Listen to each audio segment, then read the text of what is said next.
Bonsoir à tous. Merci d'être venus à la recyclerie si nombreux.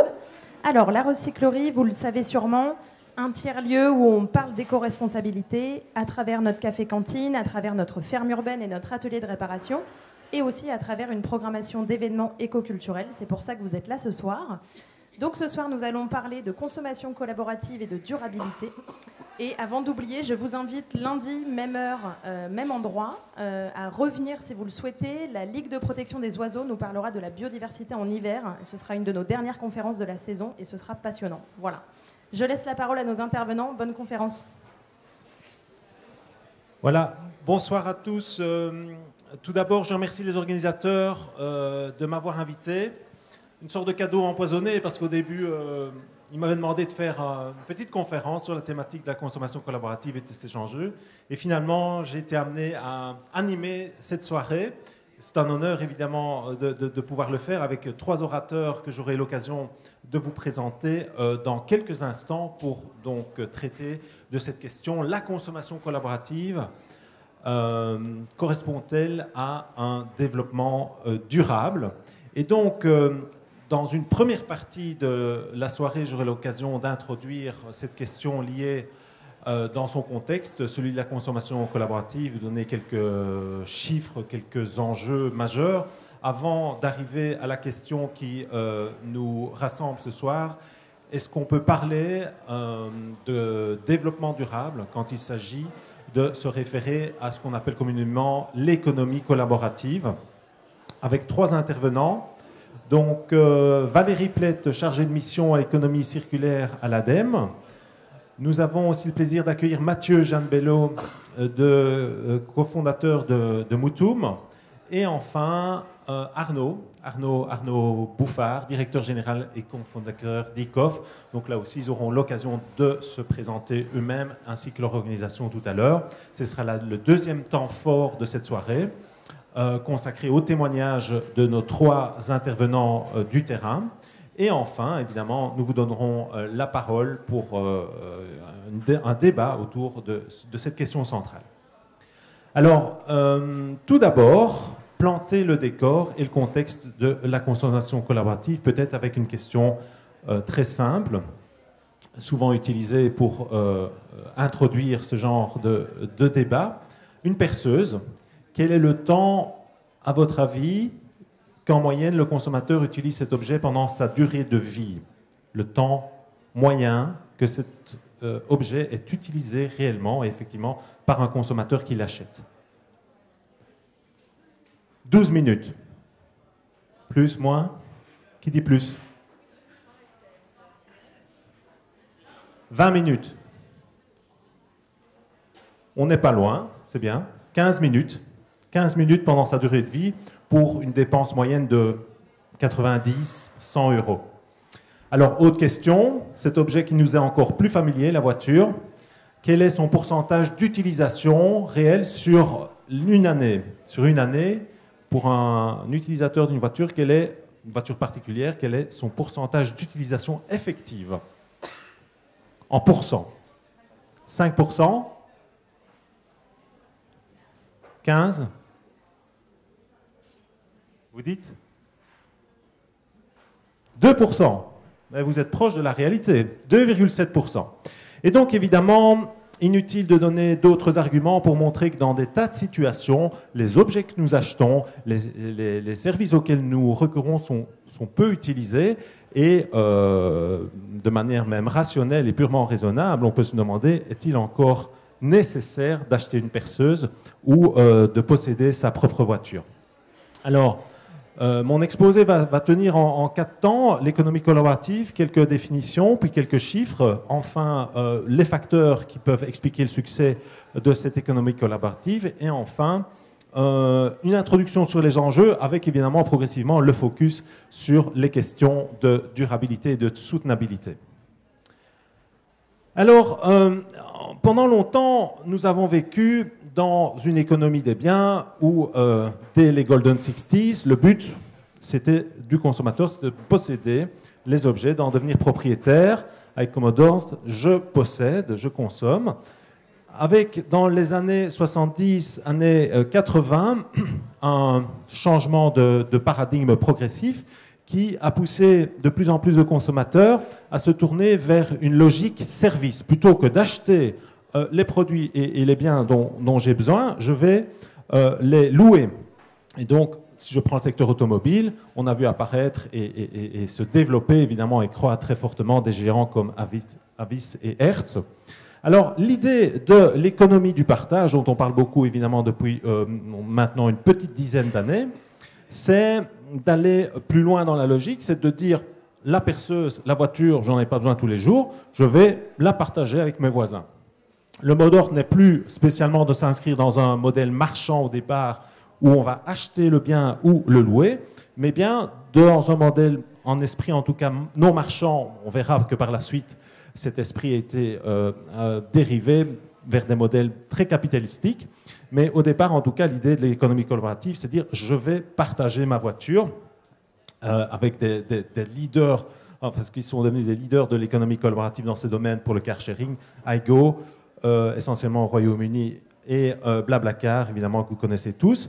Et donc, on peut résumer l'économie collaborative au début comme un modèle économique, où l'idée, c'est plutôt d'accéder à l'usage d'un bien ou d'un service, plutôt que d'en acquérir les droits de propriété. Évidemment, difficile de faire l'économie si on travaille sur la consommation collaborative, d'aller voir ce qu'on dit sur ce qui est devenu un exemple de connaissance collaborative, développement collaboratif de la connaissance Wikipédia. Et donc là aussi, on trouve cette idée d'accéder à un bien avec l'idée de faire partager les consommateurs entre eux pour que, de manière horizontale, ils puissent accéder à son bien, plutôt que de recourir au système marchand classique qui passe par des distributeurs ou des loueurs, etc. Donc, ça peut être de l'échange, ça peut être du partage, ça peut être aussi monétisé, ça peut être de la vente. On verra tout à l'heure qu'il y a différents modèles possibles entre particuliers, de biens, de capitaux, de services, voire de symboles. Et donc, ça peut concerner aujourd'hui tout ce qu'on peut trouver dans la maison. Et donc, il y a de nombreuses startups, évidemment, qui se sont positionnées, qui ont créé des plateformes pour permettre aux gens d'échanger entre eux du matériel de camping, des voitures, on en a parlé, mais aussi d'héberger, vous connaissez évidemment Airbnb, des hôtes chez eux. Réellement, tous les domaines de la vie de tous les jours sont devenus autant de potentialités pour trouver une formule liée à l'économie du partage qui permette de satisfaire les besoins. Vous voyez ici les secteurs les plus emblématiques, celui de la finance, celui du déplacement, le logement, c'est sans doute les trois secteurs qui aujourd'hui génèrent le plus de chiffres d'affaires par rapport à toutes ces startups liées à l'économie collaborative. Mais donc on voit que ça touche aussi évidemment la nourriture, se faire aider, différentes initiatives pour s'habiller, vestiaire collectif, un exemple emblématique à ce sujet. Alors, quelques chiffres. Le but n'est pas de rendre la présentation trop austère, mais c'est difficile aussi de cerner un phénomène comme celui de l'économie collaborative sans vous donner quelques chiffres. Au niveau mondial, l'économie collaborative, aujourd'hui, c'est plus ou moins 90 000 start-up issues dans le monde entier. Pardon. 90 000. Vous aurez reconnu mon pays d'origine que je n'ai pas précisé, mais je suis trahi. Donc, 90 000 start-up, essentiellement aux États-Unis, en France, au Royaume-Uni et en Espagne, sont vraiment les pays leaders en matière d'économie collaborative. D'après une étude de PwC qui a été actualisée plusieurs fois, le chiffre d'affaires actuel se montrait à 24 milliards d'euros et il pourrait atteindre 570 milliards d'euros en 2025. Donc, vous voyez une croissance très importante qui est de l'ordre de 35% par an, sur les 5 dernières années en tout cas, en comparaison avec la croissance économique mondiale qui est de 3%. Alors, intéressant aussi parce qu'on taxe souvent l'économie collaborative comme une forme d'exploitation néocapitaliste de travailleurs, les plateformes confisquant une grande partie des revenus qui sont générés par les échanges. Cependant, les chiffres, quand on les regarde, montrent que 85% des revenus sont quand même captés par les particuliers, 15% des revenus vont vers les plateformes. C'est souvent le taux de commissionnement qui est demandé par des plateformes, par exemple Airbnb.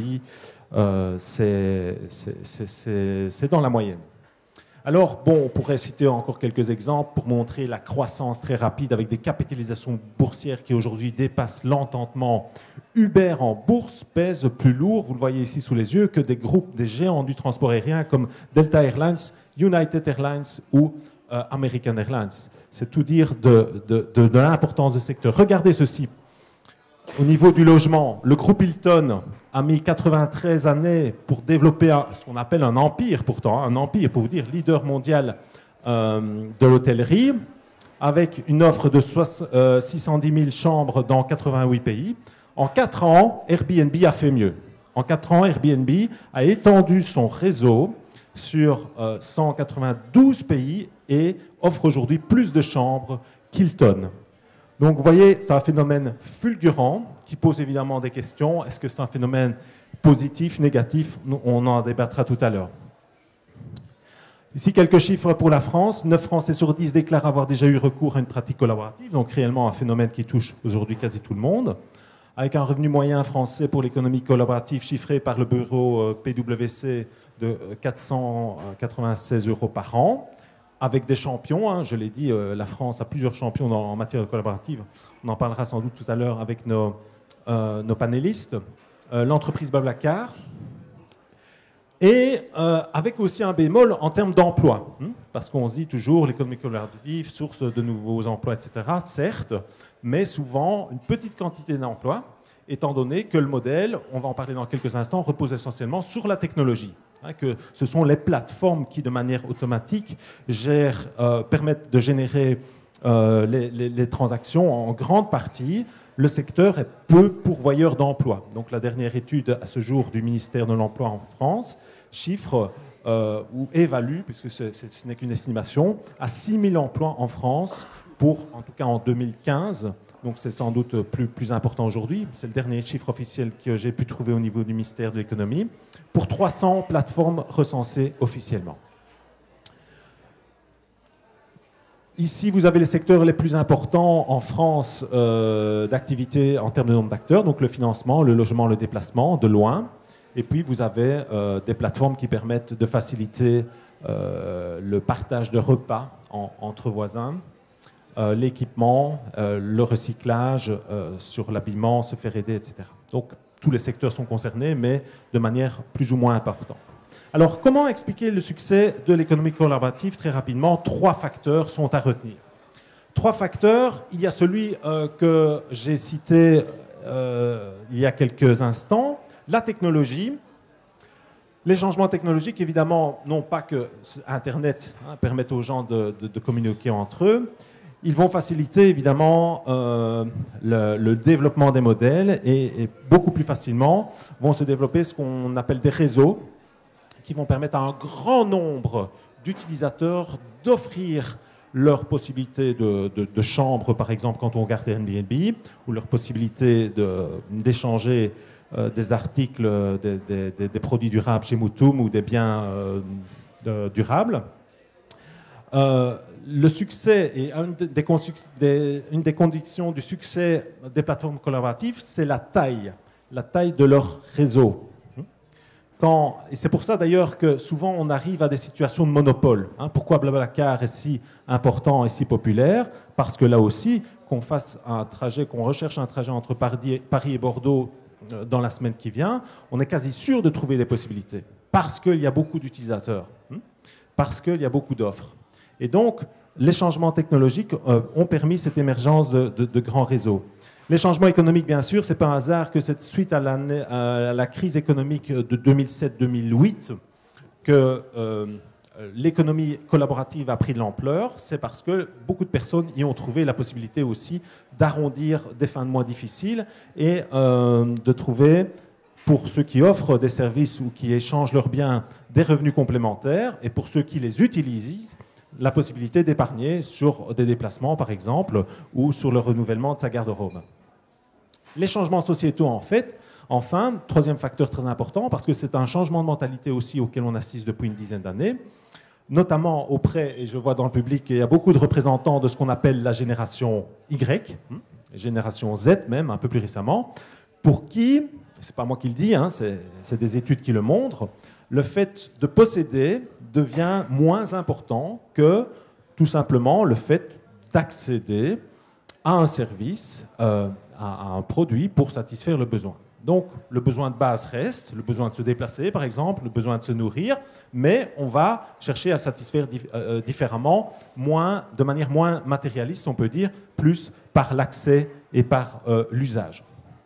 Voilà, je résume évidemment les grandes tendances, je n'ai pas le temps de m'attarder plus longtemps. Donc, retenez l'idée de réseau ici pour les changements technologiques.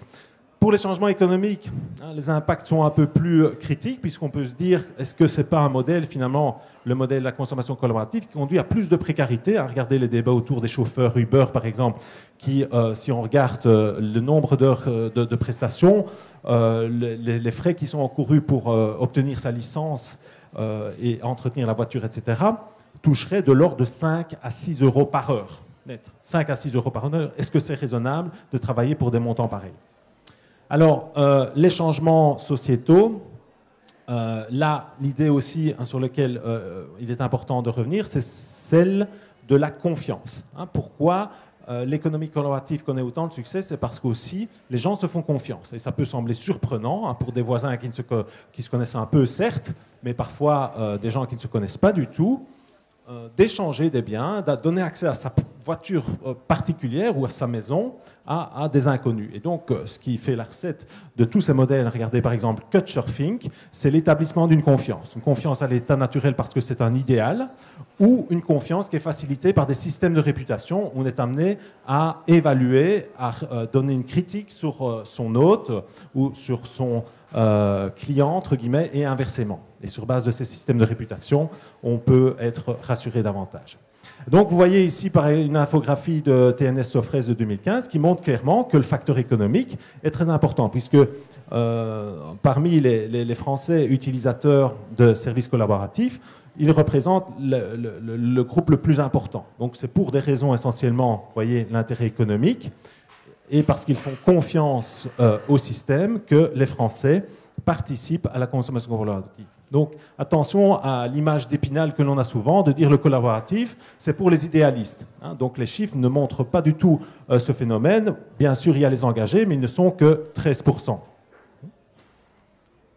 Alors les enjeux de l'économie sont d'ordre économique, j'en ai déjà parlé et donné quelques exemples. Ils sont d'ordre juridique et politique, bien sûr. Est-ce que c'est la concurrence déloyale et vous êtes là mieux placé que moi pour en témoigner à Paris avec toutes les manifestations et les troupes créées par les taximens pour protester contre Uber il y a 3 ou 4 ans. Les enjeux sociétaux, et c'est sur ces enjeux qu'on va insister ce soir avec la question est-ce que la consommation collaborative conduit à plus de soutenabilité et de durabilité. Je terminerai mon exposé par, plutôt qu'énumérer tous ces enjeux et de les détailler, synthétiser ce qui représente, selon moi, les opportunités et les menaces de l'économie collaborative. Alors, parmi les opportunités, j'épinglerai notamment l'idée qu'on élargit l'offre pour le consommateur, on y permet d'y accéder plus facilement. Regardez Airbnb dans le nord de la Finlande. Si vous voyagez dans le nord de la Finlande, il n'y a pas d'hôtel, il n'y a pas de possibilité traditionnelle, commerciale, de se faire héberger. Et donc, avoir la possibilité de visiter le nord de la Finlande et quand même d'y séjourner de manière correcte, c'est intéressant pour le consommateur. Ça permet aussi d'éviter de construire, et là ça rejoint la question de développement durable, de nouveaux hôtels, de nouvelles structures d'hébergement dans des régions qui, par exemple, n'accueillent qu'une fois par an ou 2 fois par an des événements. Un festival rock, Vieille Charrue par exemple, 150 000 personnes, oui, est-ce que ça vaut la peine de construire un hôtel pour un événement qui rassemble dans cette région de manière très ponctuelle un grand flux de personnes? Donc ça permet de mieux répondre aux fluctuations de la demande de services. On offre aussi souvent des produits et services plus abordables que leur mode traditionnel, parfois de meilleure qualité. Une stimulation de l'innovation entrepreneuriat. Donc là, je pense qu'on aura de beaux exemples ce soir avec l'écomobilité ICOV et avec Moutoum, d'entrepreneurs qui ont trouvé là des possibilités de lancer de nouveaux business très novateurs, soit par le type de concept ou de service qui est offert, soit par le business model qui est sous-jacent. Le renouvellement et un renforcement du lien social. Souvent, on se dit qu'un grand avantage de l'économie et de la consommation collaborative, c'est que des voisins qui ne se parlaient plus recommencent à se parler parce qu'on va aller s'échanger du matériel de camping en juillet avant de partir en vacances. Ça peut être la source d'un renouvellement. Pardon. Enfin, la consommation collaborative est censée encourager des pratiques plus durables et contribuer à un développement plus soutenable. Mais ça, point d'interrogation. Et je céderai la parole tout à l'heure, tout d'abord à Adem. Madame Plett, Valérie Plett, nous parlera de ces enjeux avec quelques chiffres très, très intéressants. Les menaces, enfin.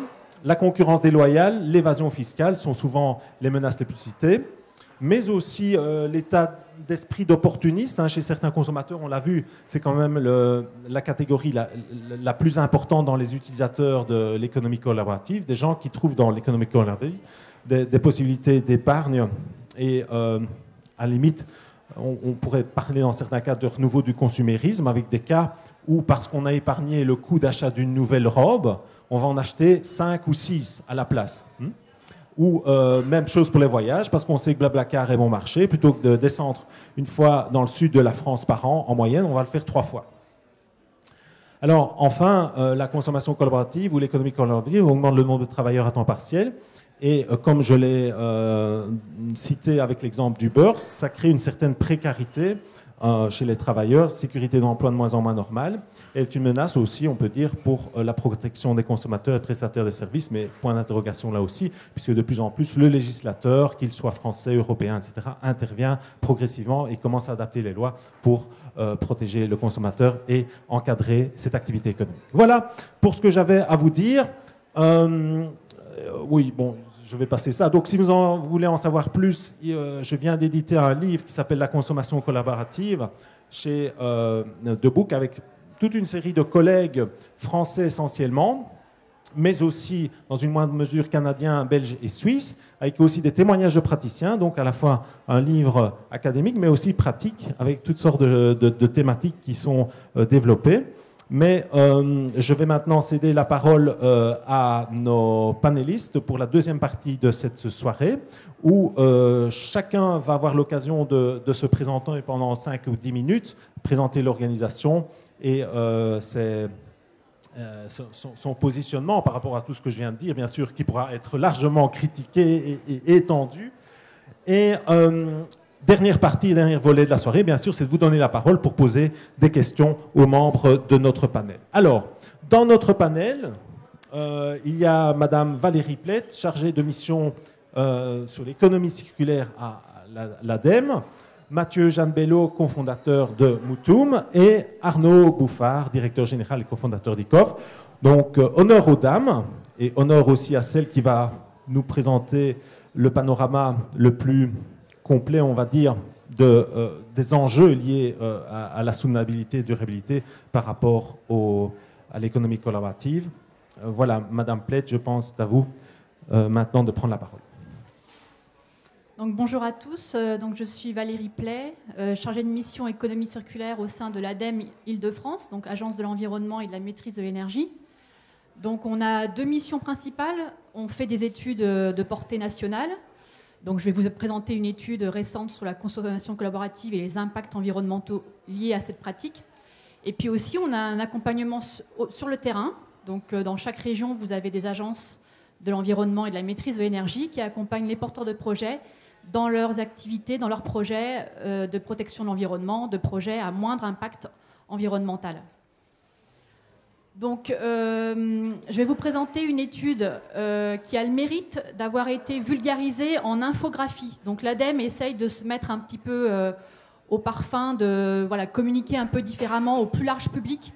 Donc, en fait, au lieu de lire une synthèse ou de lire l'étude complète d'une étude, on a vulgarisé en version infographie donc les messages, les éléments clés, les données clés d'une étude. Donc l'étude publiée en novembre 2016 sous l'égide de l'ADEME, on était accompagné par Bio by Deloitte, qui est un bureau d'études, par le CREDOC, pour tout ce qui est statistiques et sondages, et par WeShare, qui est un collectif qui promeut la consommation collaborative. Donc l'intitulé de l'étude, c'est les potentiels d'expansion de la consommation collaborative pour réduire les impacts environnementaux, qui est l'un évidemment des enjeux que l'ADEME regarde de près. Donc on a étudié 3 univers, enfin en tout 12 pratiques collaboratives qu'on a regroupées en 3 univers. L'univers de la mobilité, l'univers du logement et l'univers des biens. Donc je vais vous présenter l'univers de la mobilité. Est-ce que ça va marcher ? Alors peut-être que c'est écrit effectivement, d'ailleurs c'est flou déjà. Et c'est écrit un peu petit, donc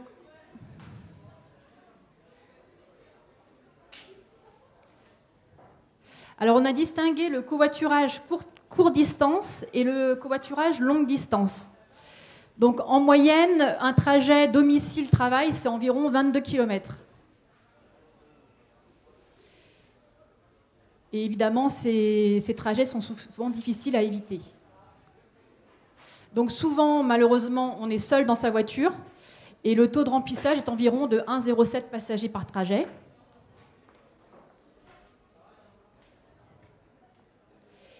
Et en fait, si évidemment on remplit, si on optimise la capacité de la voiture, eh ben, on divise par 2 l'impact environnemental. Et si on passe à 4 passagers, on diminue de moins 75% l'impact environnemental.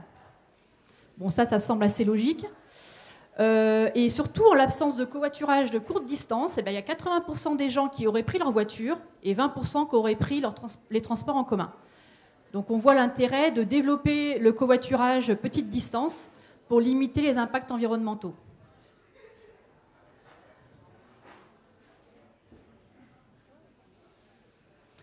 Et donc aujourd'hui, ce type de covoiturage, comme vous le savez, n'est pas assez optimisé, puisque le taux de remplissage est environ de 2,56 personnes en covoiturage de courte distance. On voit un potentiel, aujourd'hui on estime qu'il y a 3% et qu'à l'avenir on pourrait développer le covoiturage petite distance avec une perspective de 10% de pratique. Et donc seulement 5% des trajets domicile-travail sont réalisés en covoiturage. Alors après, le covoiturage longue distance, donc là, il est pratiqué de manière occasionnelle et les impacts environnementaux sont plus complexes à évaluer. Donc à l'heure actuelle, on constate environ 2 passagers par voiture. Et si on passait à 3 ou 4 passagers, on pourrait diminuer de 33% l'impact environnemental plutôt. Par contre, il y a 12% des passagers qui n'auraient pas voyagé s'il n'y avait pas cette solution de covoiturage longue distance. Et puis, il y a 63% des covoitureurs qui auraient pris le train. Donc, évidemment, ça a un impact moindre. Et puis, 2% qui auraient pris l'autocar. Donc, voilà. En fait, on a comparé à chaque fois par rapport à la pratique conventionnelle. Avec les éléments du CREDOC, on a des pratiques classiques d'un Français lambda. Et donc, au final, pour le covoiturage longue distance, on n'arriverait qu'à moins 10% de diminution de l'impact environnemental. Voilà. Et à la fin, on a les éléments clés à retenir de cette étude pour l'univers mobilité. Alors ensuite...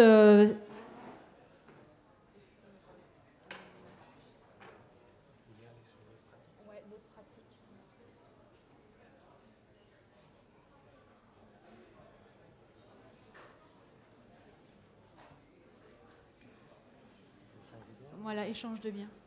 Donc la deuxième pratique, c'est l'échange de biens, qui est assez reconnu aussi. Donc l'échange de biens, c'est le don, le prêt ou la location d'un bien meuble entre particuliers. Donc c'est les biens d'objets de la consommation courante, comme on a l'habitude de pratiquer. Il y a près de 40% de la population française qui pratique l'échange de biens, avec, comme dans le panel, 16% de donneurs neufs, 12% d'acheteurs d'occasion, 9% d'emprunteurs et 6% de revendeurs. Alors les étudiants sont évidemment le profil socio-démographique qui pratique le plus ce type de pratique, et aussi les familles, et après ceux qui ont l'habitude de travailler dans des associations bénévoles, de manière bénévole. Alors, pour la location, on prend l'exemple de la perceuse. Une fois qu'elle est prêtée à 3 autres personnes, on peut diminuer de 60% l'impact environnemental pour chaque utilisation de la perceuse. Donc on voit l'impact de prêter un objet peu utilisé quotidiennement. Voilà. Et si entre particuliers, on arrive à, comme je le disais, à moins 60% d'impact, et avec les professionnels, on arrive à moins 70% de diminution de l'impact. Par contre, le point à regarder de près, c'est toute la logistique nécessaire. Est-ce qu'on fait des kilomètres pour emprunter cette perceuse ou pas? Donc ça peut augmenter de plus 60% l'impact environnemental si on ne fait pas attention à la logistique associée. Ensuite, sur le réemploi et le don, par exemple, on a pris l'exemple du lave-linge. Au sein d'une famille, il peut être utilisé 10 ans. S'il est donné à une autre famille, sa durée de vie peut être augmentée de 3,6 ans, et à ce moment-là, l'impact environnemental est réduit de moins 10%. Donc on optimise l'utilisation et la durée de vie de l'équipement. Là, on a pris l'exemple d'une tablette qui est utilisée 2 ans et qui est donnée à une autre personne qui l'utilisera 2 ans de supplémentaires. On diminue de moins 50%, et si on l'utilise encore 2 ans supplémentaires, donc 6 ans en tout, on diminue de moins 50 plus moins 25, donc moins 75% l'impact environnemental. Voilà. Et là, il y a toujours la logistique qui est à regarder de près. Par exemple, pour aller chercher un jean de seconde main, voilà, si on fait 8 km pour aller chercher un jean, on augmente de plus 10% l'impact environnemental. Alors, je n'ai pas précisé en introduction, cette étude-là a été faite sur la base d'analyse de cycle de vie de chaque pratique. Donc, voilà. Et donc là, il y a aussi ce qu'il faut retenir à chaque fin de présentation. Donc, toutes les présentations de vulgarisation sont évidemment clés en main pour être utilisées, voilà, pour sensibiliser vos ados, les personnes que vous côtoyez, effectivement aussi les professeurs qui peuvent sensibiliser les élèves en cours. Donc voilà, il faut abuser effectivement de toute la vulgarisation que l'ADEME s'attache à. Donc celle-ci n'est pas très, très dynamique, mais au moins elle a le mérite de donner les chiffres clés. Je voulais vous présenter une architecture d'une autre infographie qui est plus dynamique sur l'obsolescence programmée.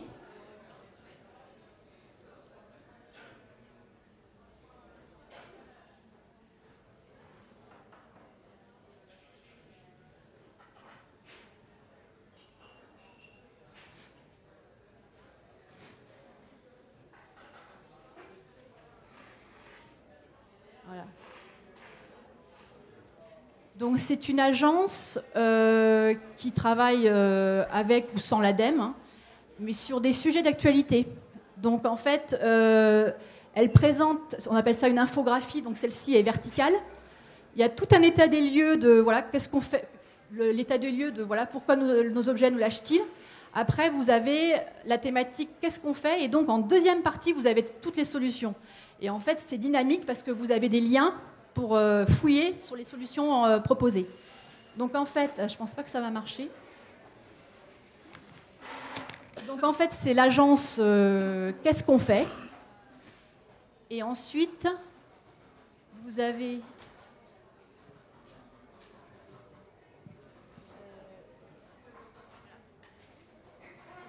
En fait, voilà, c'est dynamique, vous avez tous les chiffres clés, voilà, comment on peut donner les éléments.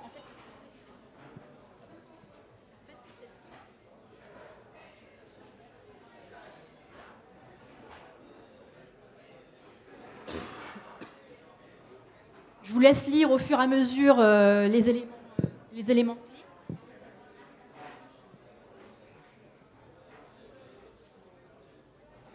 tu as la main. Donc voilà. Voilà. En fait, ils agrègent plusieurs études. Vous avez à la fin toutes les sources. Ils agrègent plusieurs études et ils vulgarisent pourquoi on en est arrivé jusque-là. Et donc vous avez vraiment, au lieu d'éplucher 30 études et d'en sortir la subsistance d'une moelle, en fait, ils vulgarisent tous les éléments. Voilà. Ouais, toujours tout plus bas.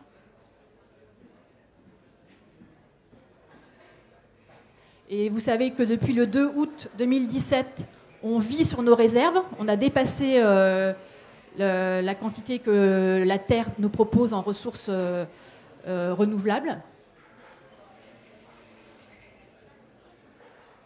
Ils expliquent effectivement tout le circuit de fabrication des objets.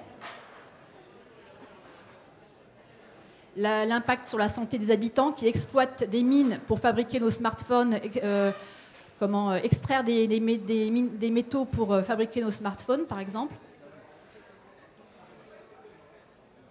Et vous avez des liens après, à chaque fois. Si vous voulez approfondir un sujet, vous avez des liens. C'est pour ça que je le propose, évidemment, aux professeurs qui peuvent effectivement sensibiliser les élèves sur ce sujet.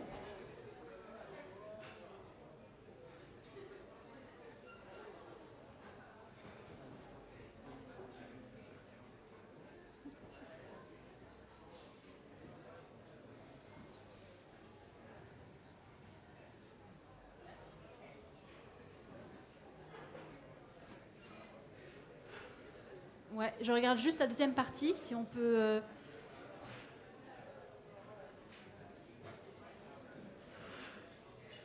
Alors, remonter. Du coup, après, vous avez... Remonter un petit peu. Voilà, après, vous avez... Qu'est-ce qu'on fait? Une fois qu'on a l'état des lieux, qu'on connaît toutes les données, qu'est-ce qu'on fait? Et après, il détaille toutes les possibilités de faire différemment. On n'achète pas cet objet, on regarde si c'est un besoin. Voilà, donc je vous laisse découvrir. Donc, ils ont fait sur l'usage des pesticides, ils ont fait sur l'obsolescence programmée, ils ont fait sur le gaspillage alimentaire. Donc, ça a le mérite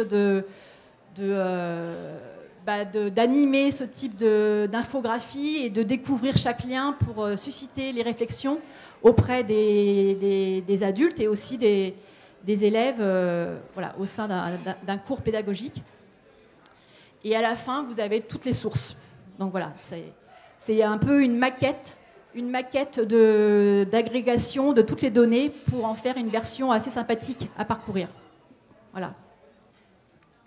Voilà, merci beaucoup, Madame Plett, pour ces données très intéressantes qui permettent de cadrer les impacts. Évidemment, on pourrait prendre des tas d'autres secteurs que ceux qui ont été évoqués ici. Nous allons aller plus en détail maintenant dans un secteur qui est l'échange de biens entre particuliers avec le cofondateur de Mutum. Encore un grand merci à Mathieu d'être présent ce soir. Merci pour l'invitation.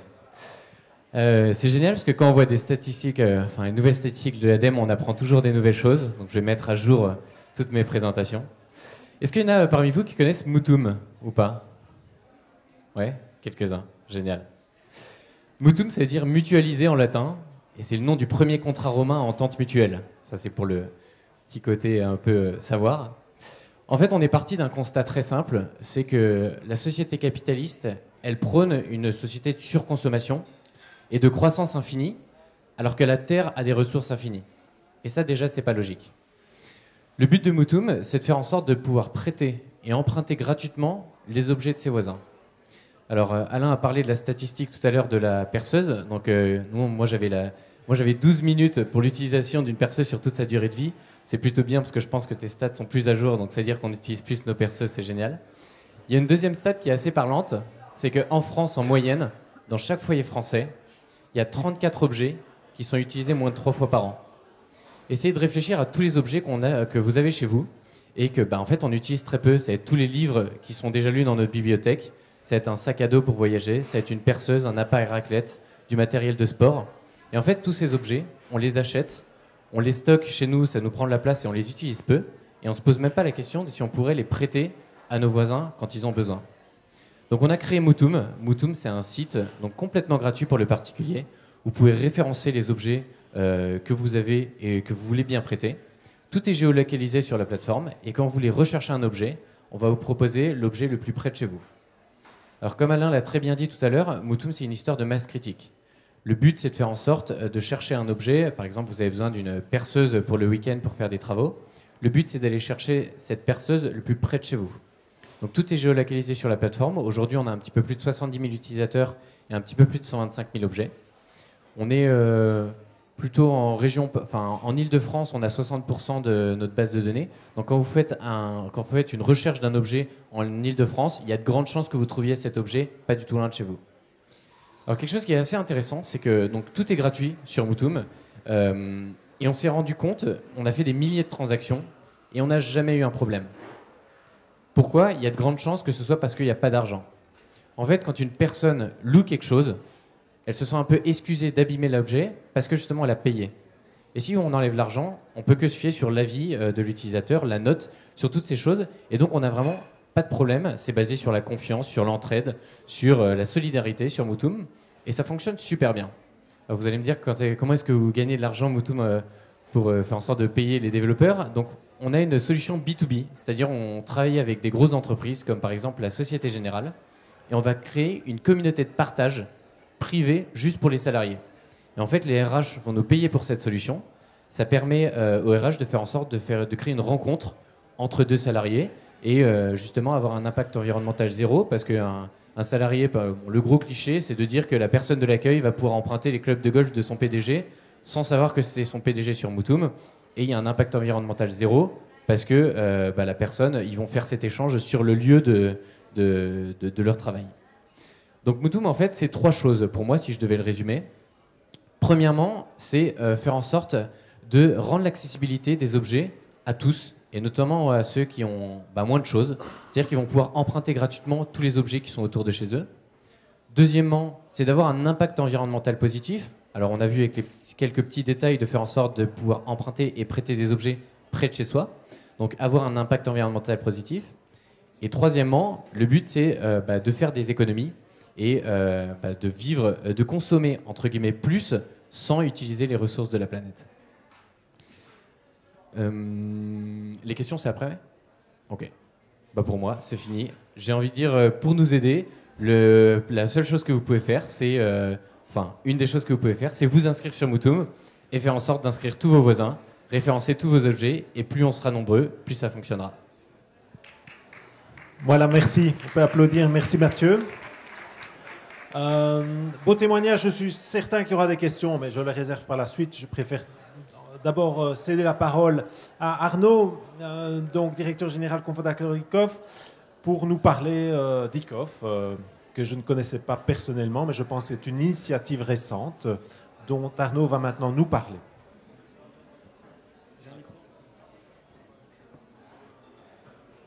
Merci. Bonsoir à tous et à toutes. Moi, je vais vous parler de covoiturage. Je vais attendre qu'Alain mette la présentation. Et je vais faire ça debout pour garder ça un peu dynamique et puis aussi pour rester réchauffé. Donc, en intro... quand on parle de covoiturage, évidemment, on parle de la voiture, c'est un objet qu'on connaît tous, mais je tiens d'abord à préciser pourquoi c'est important de mieux utiliser cet objet-là. On a parlé de perceuse, on a parlé d'hébergement, on a parlé de livres. La voiture, c'est quand même un objet qu'on utilise très souvent, quotidiennement pour se déplacer. La mobilité, c'est un besoin essentiel. Mais la voiture, c'est un objet qui consomme beaucoup d'énergie, et aujourd'hui, la voiture est principalement alimentée avec de l'énergie fossile. Et malheureusement, comme vous le savez, les moteurs à combustion actuellement, ils émettent beaucoup de gaz à effet de serre. Donc il ne faut pas oublier que, je rappelle juste ces raisons qui sont assez importantes, il y a vraiment un impératif plus important que pour d'autres objets ou d'autres axes de consommation à optimiser la manière dont on utilise les voitures. Ensuite, une fois cette petite intro faite, je rappelle aussi qu'il y a deux manières de mieux utiliser une voiture. Là c'est intéressant, Alain il a parlé tout à l'heure, il vous a parlé d'une statistique qui était 2%, 2,5% de taux d'utilisation de la voiture, donc ça c'est... La manière d'améliorer cette stat d'usage, c'est d'utiliser les voitures plus souvent, de les faire rouler plus souvent. Et donc ça, les solutions sont assez claires. Ça peut être la location, éventuellement entre particuliers, et l'autopartage. L'autre manière de mieux utiliser les voitures, c'est pas de les faire rouler plus souvent, mais c'est de les faire rouler avec davantage de voitures à bord. Et donc là, la métrique qu'on va vouloir suivre, c'est le taux de remplissage des véhicules. Et là, c'est Valérie qui a parlé de la bonne statistique. Aujourd'hui, on est effectivement plutôt entre un passager ou 2 passagers à bord des voitures, vous le savez, et ça se traduit concrètement par le fait que quand vous regardez les voitures dans la rue, qu'il y a beaucoup de sièges libres à bord. Voilà. Et donc, via le covoiturage, c'est sur cette deuxième métrique, le taux de remplissage des véhicules, qu'on va aller travailler. Évidemment, c'est 2 axes de travail qui sont complémentaires. On peut faire rouler les voitures davantage, plus souvent, et les faire rouler avec davantage de personnes à bord. C'est 2 choses qui sont complètement complémentaires. Ensuite, sur le covoiturage, je procède un peu par élimination. Je vous amène, je restreins le sujet. Sur le covoiturage, il y a le covoiturage de longue distance. Valérie en a parlé. Vous connaissez le champion, Cocorico et le français. Nous, on ne va pas aller en concurrence de Blablacar. Ils font un travail très formidable, et ils l'ont fait déjà, et ils sont leaders sur le marché. Non, nous, on va s'attaquer au covoiturage de courte distance, sur lesquels, avec leurs produits historiques, ils ne sont pas pertinents. C'est un fait, hein, quand vous allez sur Blablacar, vous n'allez pas mettre des covoiturages de courte distance. Alors, on n'est pas les seuls en France, notamment, à avoir identifié cette opportunité sur le covoiturage de courte distance. Nous, chez Ecov, on a 2 particularités. La première, c'est qu'on a une approche qui mêle le numérique, mais aussi le physique. Donc, je vous ai présenté une photo à l'écran. En fait, nous, notre approche, c'est de dire que pour permettre aux passagers et aux conducteurs de se retrouver très spontanément, de manière très flexible, en fait, il faut demander aux conducteurs le moins d'efforts possible.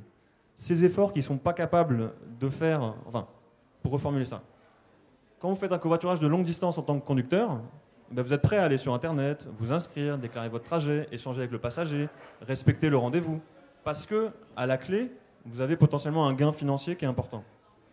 Sur la courte distance, ce gain financier, mathématiquement, il va diminuer, et il va diminuer tellement jusqu'à un moment où finalement vous serez plus prêt à mettre ses efforts, à investir ses efforts, à aller sur Internet, etc. Et donc c'est cette équation, cet équilibre entre les efforts que vous demandez au conducteur et les gains que vous lui permettez d'acquérir, qui est déséquilibré et qu'il s'agit de rééquilibrer. Il y a 2 manières de rééquilibrer cette équation. Soit vous augmentez les gains que vous proposez au conducteur, mais là, si vous commencez à lui donner trop d'argent, là, ça devient assez dangereux quand vous commencez à faire des choses qui commencent à s'apparenter à du transport de personnes, qui est une activité qui est réglementée en France. L'autre approche, pour rééquilibrer cette équation, c'est non pas d'augmenter la rémunération du conducteur, mais c'est de diminuer les efforts que vous allez lui demander. Et notamment, en lui proposant un service qui ne lui demande pas d'aller sur Internet, qui ne lui demande pas de s'inscrire, qui ne lui demande pas de déclarer ses trajets. Et donc nous, notre approche, c'est finalement d'apporter au conducteur l'information qu'il a l'opportunité de prendre un passager, non pas sur un plateau, mais sur des panneaux lumineux qu'on va installer au bord de la route. Hop, je vais passer directement à la photo qui est là. Toc, toc. Voilà, donc là, vous avez un exemple de station de covoiturage qu'on a installée. On en a une trentaine aujourd'hui en France. On en a plusieurs dizaines qu'on est en train d'installer ailleurs en France. Vous voyez 2 éléments. Vous voyez d'abord le panneau lumineux. On ne voit pas très bien, mais en gros, le panneau lumineux, là, c'est un petit modèle. On en a des moyens, des plus grands, en fonction de la vitesse de la route. Sur ce panneau lumineux qui est connecté à nos serveurs via les réseaux mobiles, on va afficher un certain nombre d'informations, et notamment la destination qui a été demandée par le passager ou la passagère, le prix et le nombre de passagers éventuellement. Vous voyez un deuxième élément, c'est la borne. Donc la borne, elle est de dos, c'est comme une borne de Vélib avec un écran tactile. Et ça nous permet de dire aux collectivités à qui on vend ces stations de covoiturage qu'on propose un service qui est accessible à tous. On a tendance à l'oublier. Aujourd'hui, le réflexe est assez vite de partir sur le smartphone, sur le numérique à gogo. On a tendance à oublier que la fracture numérique, ça reste une réalité. Voilà, nous, on a cette corde à notre arc qui est qu'on peut proposer un service qui est potentiellement accessible à tout le monde. Pour les passagers avec la borne, mais aussi pour les conducteurs, puisque le conducteur, s'il n'a pas de smartphone, il peut quand même prendre le passager puisqu'il a vu l'information sur le panneau lumineux. Ça, c'est la première caractéristique assez forte qui, pour le coup, qui nous démarque vraiment par rapport à nos concurrents. C'est ce discours très fort qui consiste à dire que pour que le covoiturage il fonctionne vraiment de manière massive, il faut prendre pied résolument sur la voirie, exactement comme il y a des ronds-points, il y a des arrêts de bus, il y a des stations de Vélib, des stations Autolib. Il doit y avoir un nouveau équipement routier, la station de covoiturage qui doit permettre en toute sécurité aux passagers de trouver des places dans les voitures qui passent. La deuxième approche, et c'est un peu une conséquence, c'est que quand vous voulez installer des choses sur la voirie publique, il faut travailler avec les pouvoirs publics Contrairement à certaines startups qui critiquent souvent les pouvoirs publics, nous, on est tout à fait à l'aise avec ça. Et même, on travaille et on vend nos solutions aux collectivités. Les mêmes collectivités qui, aujourd'hui, vont financer du transport collectif plus classique, du bus, du tramway, du métro. Et tout ça, ça se retrouve dans notre slogan, qui est « La voiture est un transport collectif, tout simplement ». Voilà, et puis je ne vais pas parler plus longtemps. Je vais terminer sur une petite photo de l'équipe. On est 25 personnes aujourd'hui, une équipe assez jeune, avec 2 bureaux à Paris et à Lyon, puisqu'on a pas mal de réseaux dans le sud-est de la France aujourd'hui. Et ce qui est intéressant dans cette équipe, c'est en fait, on a un panel de compétences qui est assez dingue, et qui illustre bien le challenge dans lequel on s'est lancé. C'est-à-dire qu'on a à la fois des ingénieurs informatiques, des ingénieurs qui peuvent travailler avec du hardware et travailler avec les fournisseurs de matériel qui sont français d'ailleurs. On a des designers, on a des personnes qui font de la communication, on a des statisticiens, on a des ingénieurs transport qui vont faire les études. Finalement, quand on a une collectivité qui vient nous voir et qui nous dit « J'adore votre concept, je veux 30 stations de covoiturage », il y a un moment, il faut étudier le territoire, il faut essayer de comprendre où est-ce que les voitures elles passent. Voilà, et donc c'est pour ça qu'on fait appel à des ingénieurs transport. Voilà, je pense que j'ai fait un panorama un peu à ma façon et je laisse la place aux questions. Voilà, merci beaucoup Arnaud. Donc on va repasser maintenant, on va passer à la troisième partie de cette soirée avec les questions.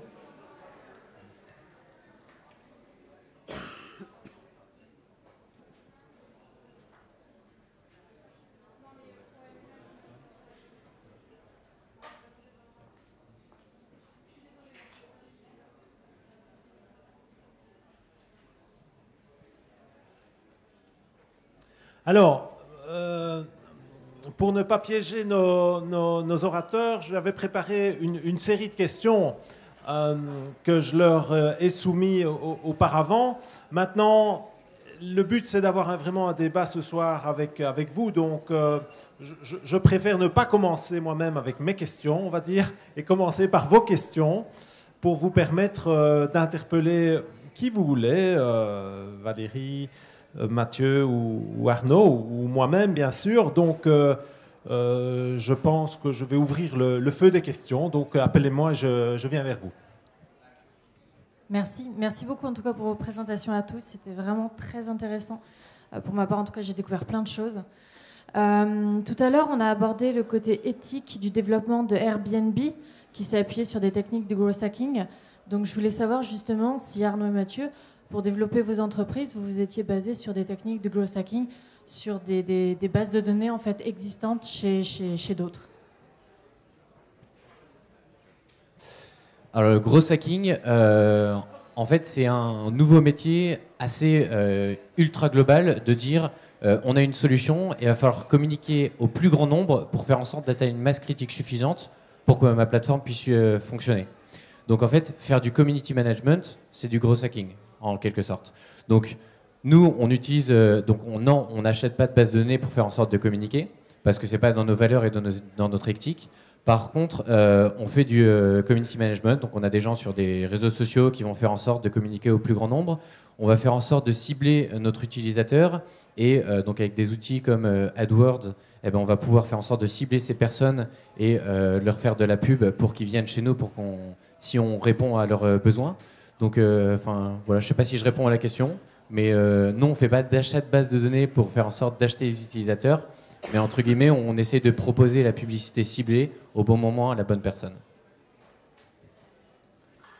Et pour répondre pour ma part, on n'a pas ouvert de poste de... non, mais en fait, il y a une approche service public, mais on a quand même les réflexes et les manières de travailler de la start-up du numérique.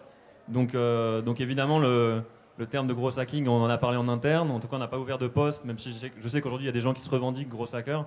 Après, les bonnes astuces du gros hacking, effectivement, on les met en œuvre un peu au quotidien dans nos démarches d'animation de nos communautés numériques.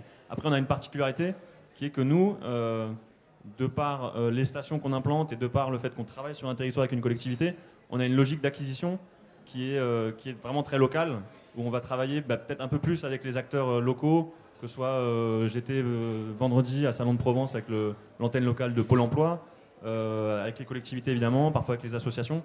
Donc voilà, c'est des choses qui s'organisent.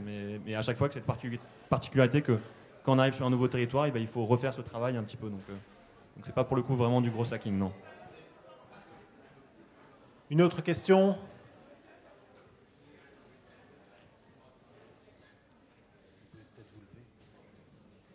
Bonsoir à tous, merci beaucoup pour vos présentations. Moi j'ai une question vraiment d'ordre général. Comment est-ce qu'on fait pour transformer des consommateurs plutôt opportunistes, donc vraiment qui sont à la recherche d'une réduction de coûts ou plus de praticité, en consommateurs engagés qui ont une véritable conscience de l'impact environnemental que peut avoir la consommation collaborative aujourd'hui? Merci. Donc comme Alain l'a très bien dit, c'est les deux typologies d'utilisateurs que l'on a. Donc l'opportuniste, c'est celui qui va venir juste pour le message, emprunter gratuitement les objets de vos voisins. Et en fait, nous, on a 70% de notre plateforme, c'est des personnes engagées, c'est-à-dire que c'est des gens qui viennent non pas pour emprunter des objets, mais qui viennent pour référencer les objets, pour dire j'ai plein de choses qui sont chez moi, elles me servent peu, tant qu'à faire, autant qu'elles servent à d'autres personnes. Comment est-ce qu'on transforme un opportuniste en engagé? En fait, ça se fait tout seul. C'est-à-dire que quand un opportuniste va emprunter gratuitement un objet qu'il aurait payé s'il n'y avait pas eu Moutoum, donc il emprunte gratuitement à quelqu'un près de chez lui. En plus, il fait une rencontre avec une nouvelle personne, et s'il emprunte une perceuse, peut-être que la personne, elle faisait bien du bricolage, va lui donner 2-3 conseils. En plus, elle a un avis positif et elle a un avis de 5 étoiles. C'est super facile après pour elle de emprunter des objets. Donc, à son tour, elle va commencer à référencer 1-2 objets. Et puis, au fur et à mesure d'utiliser la plateforme, elle se transforme en engagée. Pour répondre, moi, je vais commencer par quelque chose d'un peu personnel. Moi, je suis quelqu'un de très engagé. À la fin de mes études, j'ai étudié le réchauffement climatique. J'ai commencé ma carrière en faisant 2 ans et demi en conseil en stratégie carbone. Donc, vraiment très, très, très affecté par les sujets. Et aujourd'hui, si j'ai créé Ecov, c'est justement pour continuer dans l'action. Et pour le coup, je crois pas qu'on peut vraiment faire changer tout le monde. Et chez Ecov, en l'occurrence, la stratégie, c'est pas forcément de faire changer les personnes. Au contraire, c'est d'être capable de proposer à tout le monde, et notamment à tous les conducteurs, une bonne raison de participer. Je discutais avant l'événement avec Mathieu, et je lui disais que notre slogan, ça aurait aussi pu être venez comme vous êtes. Alors malheureusement, ça a été pris par McDo. Mais au-delà de la plaisanterie, nos stations de covoiturage, elles vont cartonner si, quand un passager il fait sa demande, le premier, le deuxième ou le troisième conducteur, il s'arrête. Et que le conducteur, il vote à gauche, à droite, écolo, qui ne connaissent même pas le nom de Nicolas Hulot, ou qui roule en R5 tuné ou en Mercedes. Et donc, pour ça, pour réussir à capter tous les conducteurs et leur donner de bonnes raisons de s'arrêter, il faut leur proposer à chacun un argument qui va faire mouche. Alors pour certains, ça va être l'euro, les 2 euros qui vont lui permettre d'arrondir sa fin de mois parce qu'il est vraiment dans la galère, et il y en a encore en France aujourd'hui. Pour d'autres, ça va être le sentiment d'entraide. Ces personnes-là, typiquement, on s'est rendu compte que l'incentive financier leur parlait pas beaucoup.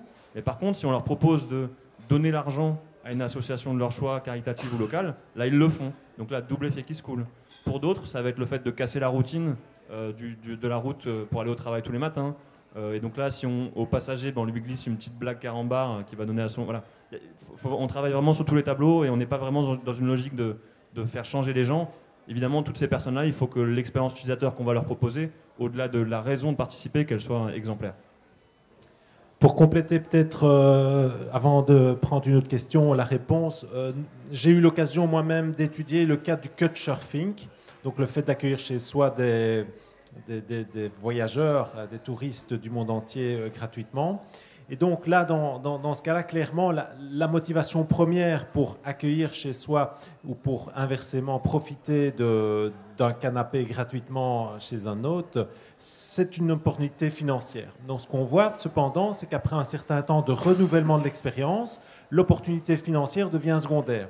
Et donc, les gens se disent, non, aller chez quelqu'un, c'est surtout une expérience sociale et culturelle. Et progressivement, il y a même un certain militantisme qui va s'installer chez les personnes. Donc, il était vraiment très intéressant d'étudier ces parcours qui peut même aller pour certaines personnes, et les témoignages sont nombreux. Si vous regardez sur le site du Couchsurfing, les témoignages après l'expérience de touristique, le Couchsurfing a changé ma vie. C'est vraiment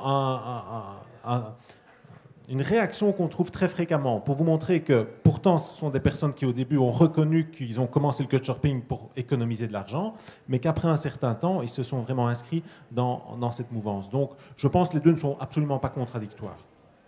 Voilà. Je voulais compléter juste pour la question précédente. Je mettrais aussi au cœur du sujet la sensibilisation des collectivités locales auprès de leurs citoyens. Vous avez certainement connaissance que des collectivités locales se sont engagées dans des programmes de réduction des déchets. Donc leur mission, c'est de sensibiliser les citoyens à la diminution des ressources et changer les comportements. Et du coup, parfois, il y a des mises en place de repair café. Les consommateurs sont ravis d'avoir pu bricoler, enfin d'avoir pu avoir un réparateur novice qui puisse réparer un grille-pain ou un petit appareil électroménager. Donc il y a quand même, depuis quelques années, il y a quand même une culture qui s'imprègne au niveau des territoires. En Ile-de-France, il y a 80% des collectivités locales qui ont signé avec l'ADEME des contrats de prévention des déchets. Donc comment je sensibilise ma population à réduire les déchets avec l'achat en vrac, réparer ces objets, fréquenter une ressourcerie pour réparer ces objets. Voilà, donc différentes pratiques qui s'essaiment petit à petit. Bonjour à tous, moi c'est Guillaume, je suis étudiant et je vous remercie pour votre présentation, ça m'a apporté beaucoup de choses. Mais en fait, ma question c'est, donc si j'ai bien compris, l'échange collaboratif ici, ça se résume en gain écologique, économique et social. Mais en fait, et si en fait on se trompait dans les motivations premières, donc que ce soit Blablacar, que ce soit les grandes entreprises, comment vérifier de la fiabilité justement des arguments en fait? Je ne sais pas si... Arnaud, oui. Alors, je vais reformuler la question pour... tu as parlé de fiabilité des arguments. Je pense que c'est pas forcément...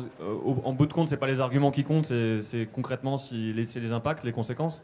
Aujourd'hui, il n'y a pas de transparence parfaite sur tous les actes de consommation de tous les citoyens. Ce serait un peu Big Brother. Mais au final, c'est quand même... C'est ça le sujet. Hein. Quand on parle d'impacts environnementaux, en tout cas, et c'est vrai que dans le développement durable, il y a 3 entrées, hein, économique, écologique et environnemental et social. Moi, de mon parcours, c'est plutôt l'environnemental. Le sujet final, ça va être, à la fin de l'année, combien chacun d'entre nous a consommé. Et dans la consommation, il y a 2 axes. Hein, il y a la quantité et il y a l'intensité. Et donc, on peut consommer soit moins, soit mieux.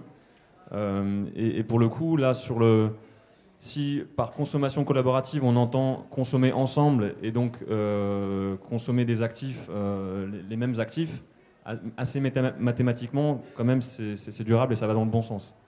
Mais du coup là typiquement je rebondis là-dessus. Tout à l'heure Alain, j'étais pas très à l'aise quand vous avez utilisé l'exemple d'Uber pour illustrer la consommation collaborative. Typiquement pour moi dans Uber on n'est pas dans une logique de consommation collaborative, il n'y a pas d'actifs sous-jacents qu'on va mieux utiliser parce qu'on va le partager.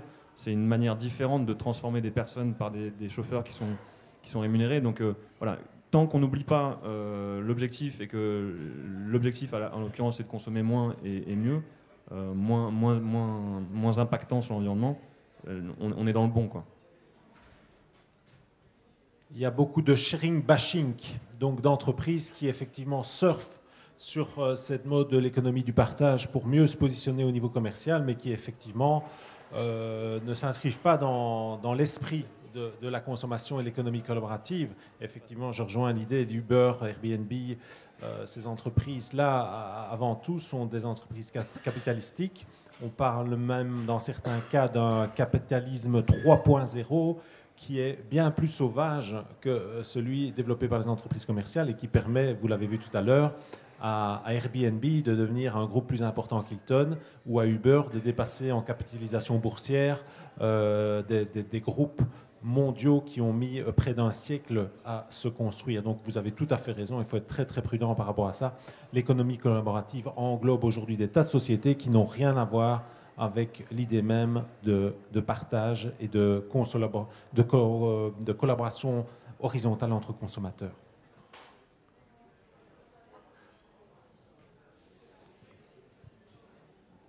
Bonsoir, merci à tous pour vos présentations. J'ai trouvé super intéressant pour l'entreprise Moutoum de proposer des services aux entreprises et aux RH pour faire du lien entre les salariés. Donc vous vous mettez à la disposition et à la demande de clients. Je me demandais si vous sélectionnez aussi les entreprises à qui vous pouvez proposer des services en lien avec le recyclage, avec l'écologie, etc. Alors, en fait, le but de ce business model, sur le particulier, on est complètement gratuit. On a un business model donc sur les entreprises. Moi, mon but, ça va être de chercher l'entreprise qui a le plus de salariés, entre guillemets, pour que j'ai le moins de travail à faire. En fait, c'est des cycles de vente, pour parler très commerce, c'est des cycles de vente qui sont très longs. Donc, démarcher un RH, faire en sorte de lui proposer la solution, qu'il la valide auprès de son board, etc., c'est des choses qui prennent beaucoup de temps. Et nous, en termes de rentabilité, il faut qu'on arrive à faire en sorte de signer le plus vite possible avec des entreprises qui sont les plus grosses possibles. Donc aujourd'hui, nos clients, on ne sait pas pourquoi, mais c'est les banques et les assurances.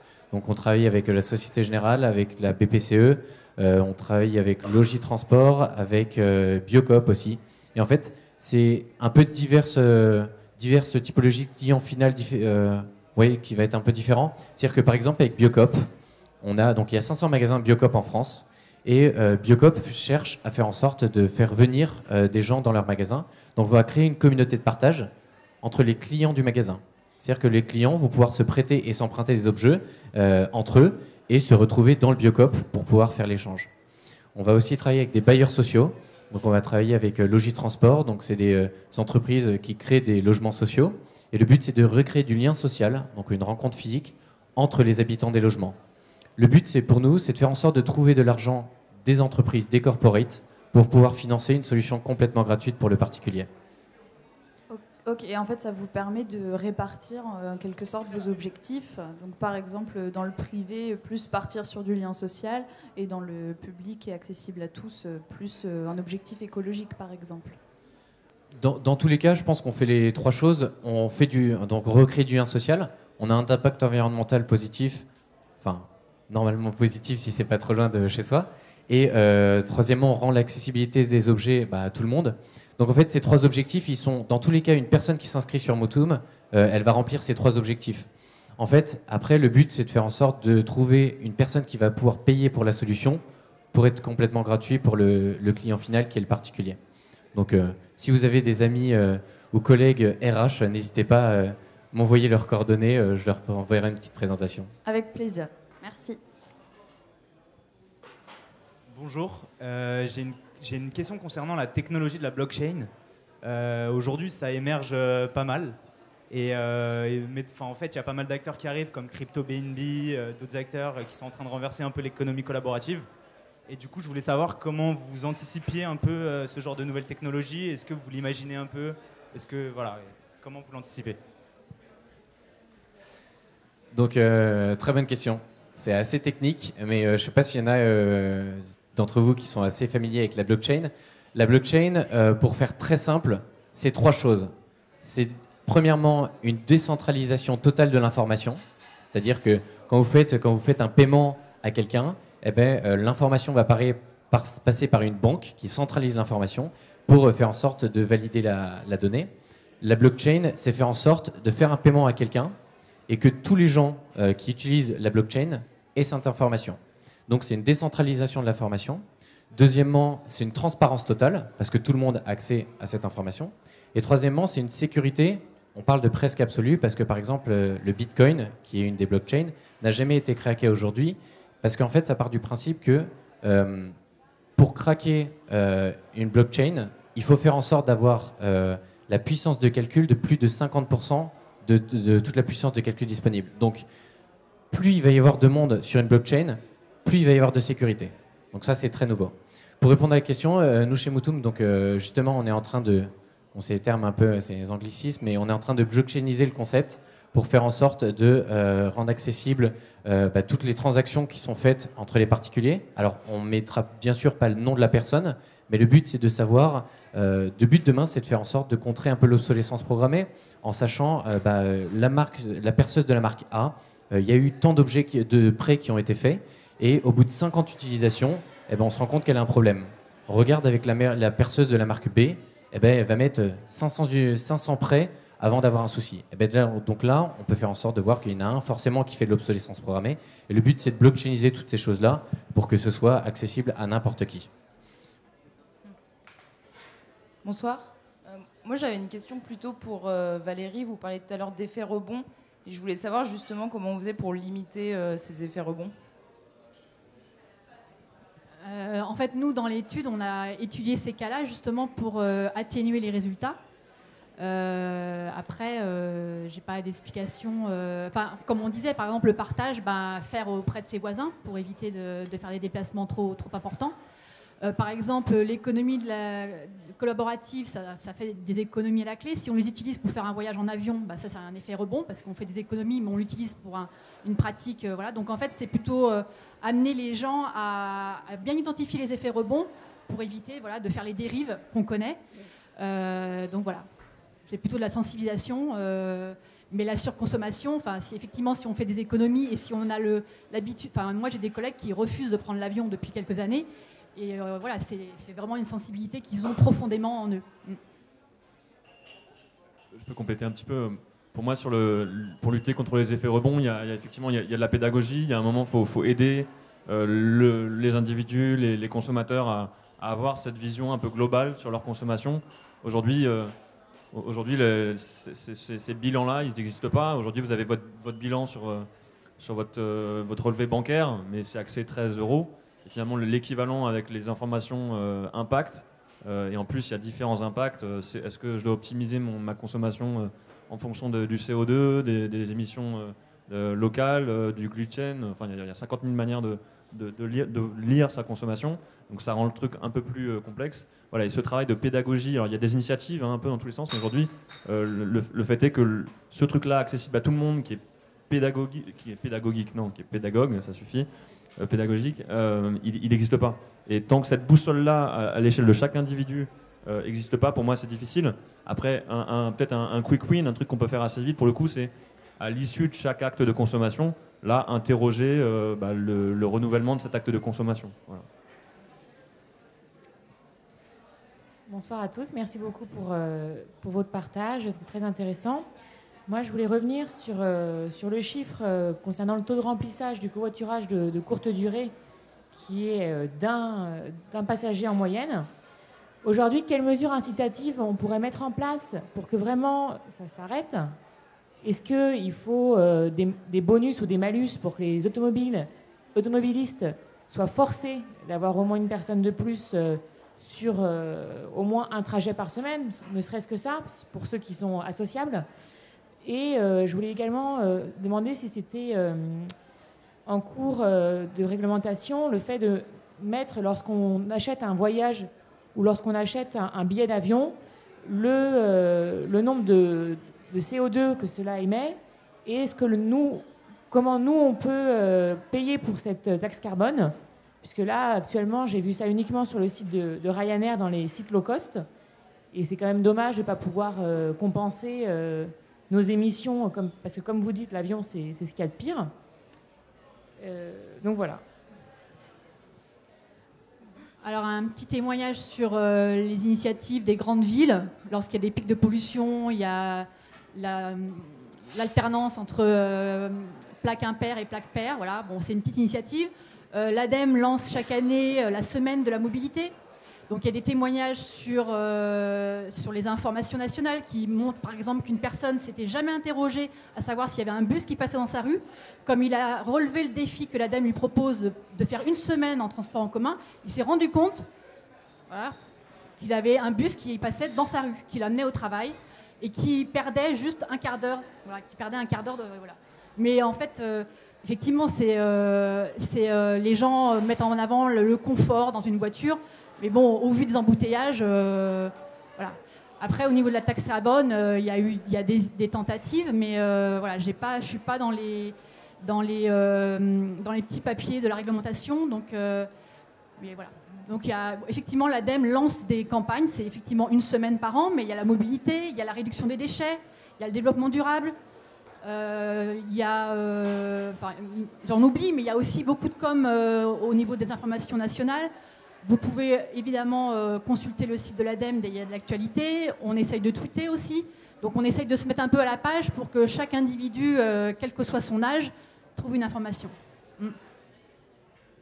Je vais compléter sur le covoiturage. Il y a, pour récompenser et inciter le bon usage de la voiture, donc pour désinciter à l'acte d'achat, il y a des pays qui le font, hein, qui taxent vraiment à 100%, 200%. Je pense au Danemark notamment, quand ils interdisent pas purement et simplement l'achat de voitures. Donc je pense à la Chine. Donc ça c'est pour encourager à ne pas acheter de voiture. Après sur le fait de covoiturer, là pour le coup, vous avez de la chance. En ECOV, on a participé on a même réalisé une étude pour l'ADEME d'ailleurs et pour le STIF. Sur un concept de preuve de covoiturage, donc qui serait un concept national qui pourrait être blockchainisé d'ailleurs, où l'idée ce serait justement d'avoir quelque chose d'opposable, une attestation pour acter le fait qu'un tel jour, avec tel véhicule, sur telle distance, avec tant de passagers, a fait du covoiturage. Et à partir de là, une fois qu'un système comme ça, qui est opposable, national et reconnu, est en place, et bien là on peut ouvrir la voie à des choses assez puissantes en termes d'incitation, que ce soit le droit de rouler dans les voies de bus, dans des voies réservées, le droit de garer sa voiture à des endroits réservés ou à tarif préférentiel. Et ça, c'est très puissant. Et pour terminer sur votre question, là, on parle à chaque fois de mesures incitatives qui sont ad hoc, qui sont sur le covoiturage, qui sont sur etc. Il y a une manière qui est tout aussi puissante d'orienter les comportements, c'est de mettre une taxe à la base de la chaîne de production des biens et des services. En gros, c'est la taxe carbone où le nom a pu changer, contribution climat-énergie. C'est des choses qui avaient été votées en 2009 par l'Assemblée, qui n'étaient pas passées puisque ça avait été retoqué par le Conseil constitutionnel. Mais là la mécanique, c'est tout simplement de mettre un signal prix fort tout en bas de la pyramide au niveau de la consommation d'énergie et ensuite de laisser les acteurs de la chaîne économique faire diffuser cette hausse des prix. Et là, mécaniquement, quand le prix de l'énergie augmente, eh ben, vous avez plus intérêt à partager votre véhicule. Voilà, le temps passe malheureusement, donc je vais prendre encore 2 questions, la dernière. Et là, moi, juste en 10 secondes, moi, je ne crois pas à la sanction. Je pense que ça ne sert à rien de mettre des sanctions aux gens, il y en a trop, et surtout en France. J'ai envie de dire, si vous voulez voir moins de gens, plus de gens dans les véhicules, vous avez une solution qui est top. Vous connaissez un peu vos villes, et vous avez juste à faire la promotion de cette solution à vos villes pour qu'il y ait plus de panneaux dans la rue, et donc il y aura sûrement plus de gens qui feront du covoiturage. En fait, le but, c'est de communiquer un maximum, et on a tous le pouvoir en tant qu'engagés de le faire. Donc il faut sensibiliser nos proches pour que ça devienne que ça devienne global, quoi. Oui, bonsoir.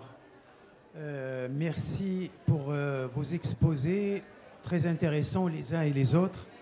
J'aimerais revenir sur la 3e question du panel. L'économie collaborative peut-elle réduire la pression environnementale liée au transport?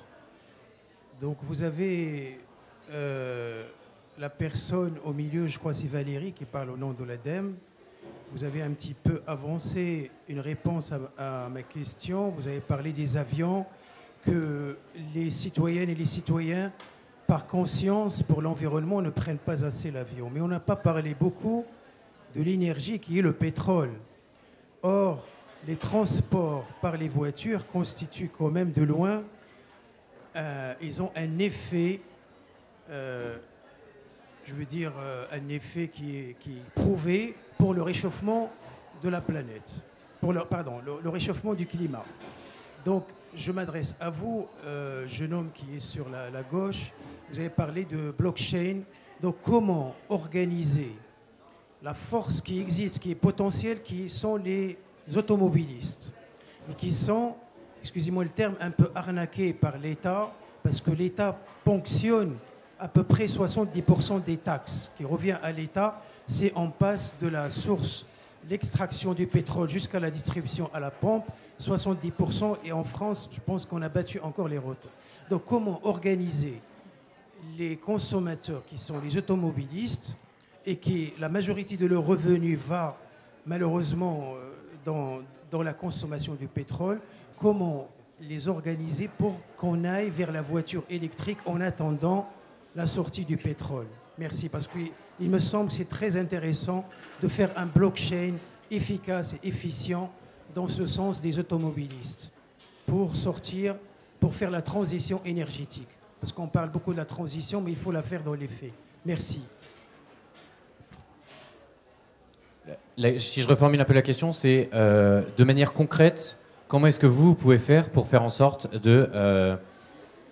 d'avoir des solutions qui ne vont pas financer en fait, la destruction de la planète, c'est ça? Sur le covoiturage, c'est bien résumé?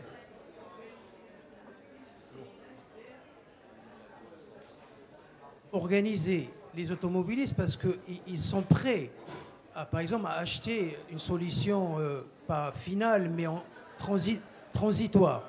Utiliser par exemple la voiture électrique qui est moins polluante que le pétrole. Enfin moins, elle est polluante, mais elle est moins.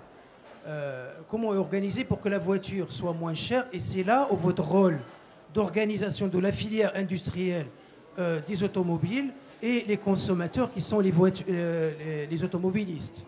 Donc comment augmenter le taux de consommation de la voiture électrique en attendant au courant de cette transition énergétique, parce qu'il faut bien un jour qu'on sorte de... Et c'est là où votre rôle, vous, associatif, l'ADEME, etc., vous pouvez communiquer et organiser les automobilistes pour qu'on ait des voitures moins chères, qu'en n'attendant pas les adopteurs de produits qui achètent plus cher, et puis après la démocratisation de la voiture électrique.